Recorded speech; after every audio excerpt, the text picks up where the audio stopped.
Bonjour, nous allons voir aujourd'hui comment vivre un réveil spirituel.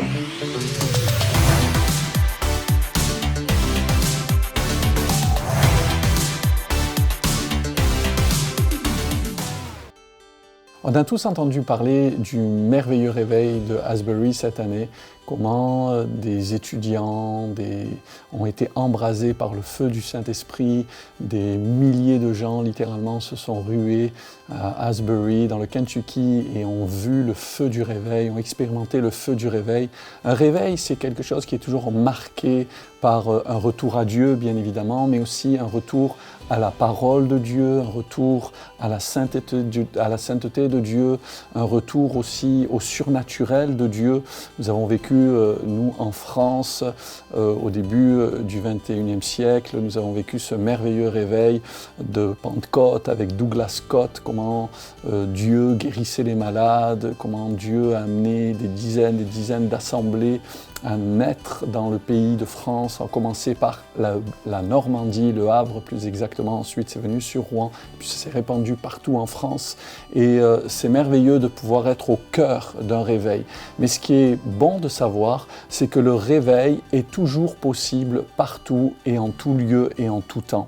Donc le réveil est possible et revenir à Dieu est toujours possible, que ce soit à titre individuel, à titre personnel, comme ce soit à titre collectif, nous pouvons toujours être embrasés dans notre cœur par le feu du réveil. Il peut arriver également à certaines époques de notre vie en tant que chrétiens, même en tant que serviteurs de Dieu, que nous ayons besoin d'attiser le feu du réveil. L'apôtre Paul disait, par exemple, à son jeune collègue Timothée, qui était en charge de l'église d'Éphèse, qui peut-être pour différentes raisons a laissé comme à un moment donné la flamme de la passion du réveil s'éteindre. Il va lui dire, ranime la flamme du don de Dieu que tu as reçu par l'imposition de mes mains. Donc, tout réveil commence par un retour à Dieu, un retour à la parole de Dieu, à l'écriture, un retour à la sainteté de Dieu, et c'est un réveil, bien entendu, de la conscience, où nous prenons conscience de nos péchés, nous prenons conscience de notre séparation d'avec Dieu. Par exemple, une simple conversion, une simple conversion, nouvelle naissance, c'est en réalité un réveil spirituel dans la vie d'un individu.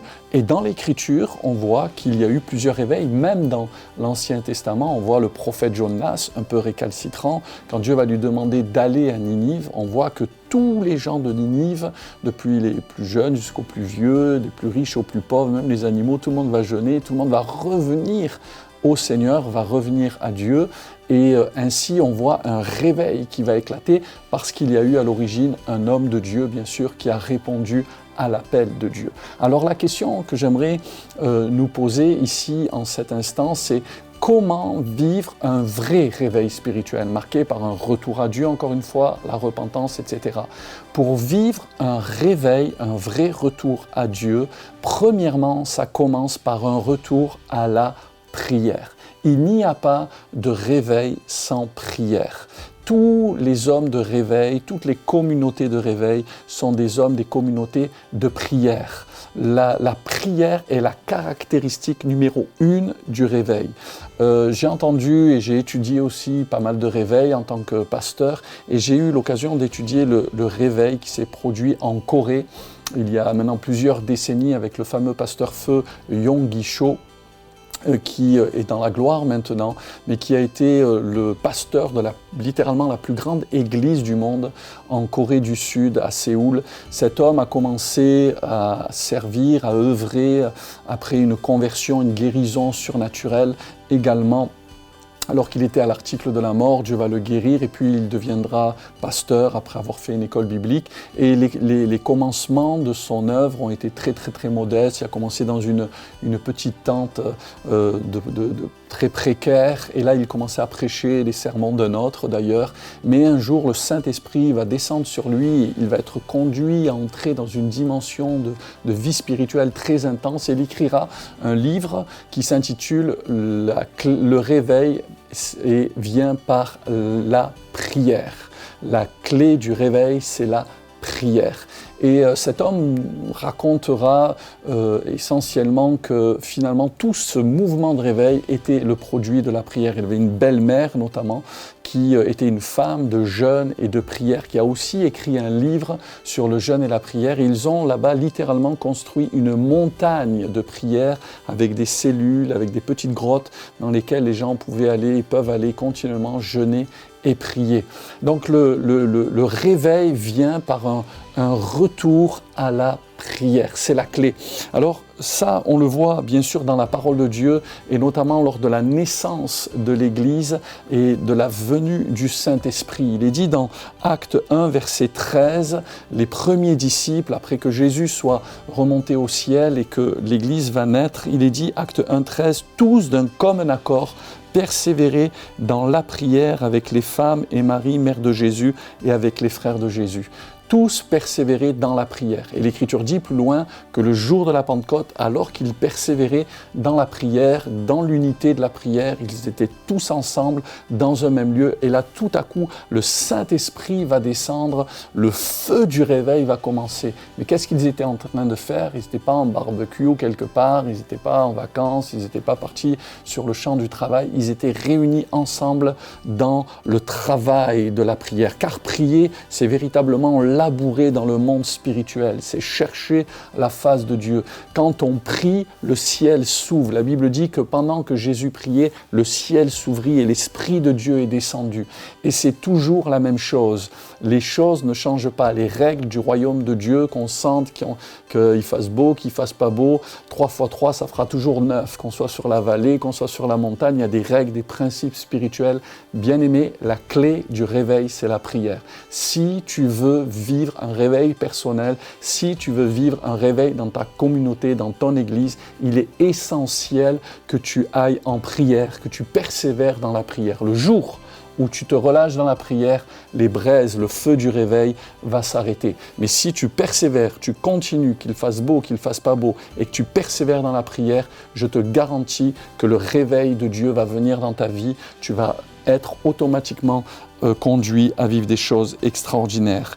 John Wesley a dit ceci, « Dieu ne fait rien si ce n'est en réponse à la prière. » Et John Wesley était aussi un homme de réveil, un homme de feu, et cet homme a amené dans sa génération un réveil extraordinaire de repentance, de conversion, de salut, etc. Et il a donné naissance au méthodisme.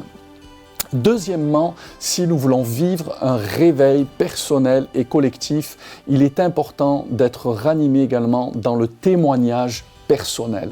Quand on est réveillé par Dieu, une des deuxièmes caractéristiques et clés du réveil, c'est de parler de Jésus. Les gens qui sont réveillés sont des gens qui parlent de Jésus, qui témoignent de leur foi, qui témoignent de leur amour pour le Seigneur, un petit peu comme quelqu'un qui vient de rencontrer l'amour de sa vie. Quand on a rencontré l'âme sœur, l'amour de notre vie, qu'on est amoureux, on a envie d'en parler, on a envie d'en faire part au monde entier, on voit des cartons d'invitation, etc., parce qu'on a enfin rencontré celui ou celle que notre cœur désirait. C'est la même chose, quand on rencontre Dieu, quand on est réveillé, on parle de Jésus, on témoigne de Jésus. La Bible dit dans Acte 4, verset 31, « Quand ils eurent prié, le lieu où ils étaient assemblés trembla, ils furent tous remplis du Saint-Esprit et ils annonçaient la parole de Dieu avec assurance. » La conséquence d'une vie de prière, c'est le témoignage personnel. Nous sommes tous appelés à être embrasés, à être des flammes de feu. Il est dit le jour de la Pentecôte, une flamme de feu s'est posée sur chacun d'eux. C'est l'image d'hommes et de femmes qui sont devenus des flambeaux dans le monde, qui sont devenus des influences puissantes pour faire connaître que Jésus est le Sauveur du monde. Chaque chrétien a le devoir personnel de rendre témoignage par l'onction et la puissance du Saint-Esprit. L'apôtre Paul disait dans 2 Timothée 4, verset 5 à son collègue, « Mais toi, sois sobre en toutes choses, supporte les souffrances, fais l'œuvre d'un évangéliste, remplis bien ton ministère. » Probablement que Timothée n'était pas un évangéliste, probablement un pasteur avec une onction apostolique évidemment, mais Dieu, par l'apôtre Paul, va lui dire « Fais l'œuvre d'un évangéliste. Nous sommes tous appelés à être des témoins. Jésus a dit, vous recevrez une puissance, le Saint-Esprit, et vous serez mes témoins. Témoins par qui nous sommes, parce que ce que nous sommes parle plus fort que ce que nous disons. Alors, si tu veux être un influenceur, si tu veux être quelqu'un qui influence positivement ta génération et qui amène le réveil autour de toi, commence à ouvrir ta bouche, commence à proclamer les vérités de la parole de Dieu. Il y a dans la proclamation de l'Évangile la clé du réveil. Ils annonçaient, nous dit l'Écriture, nous venons de le lire, la parole de Dieu avec assurance. Ce n'est pas réservé qu'aux pasteurs, ce n'est pas réservé qu'aux serviteurs de Dieu, ce n'est pas réservé à une élite. Tout croyant est appelé à rendre témoignage. Alors, si tu veux vivre un réveil personnel, premièrement, numéro 1, prie le Seigneur et deuxièmement, parle du Seigneur Jésus dans ta génération et le réveil viendra.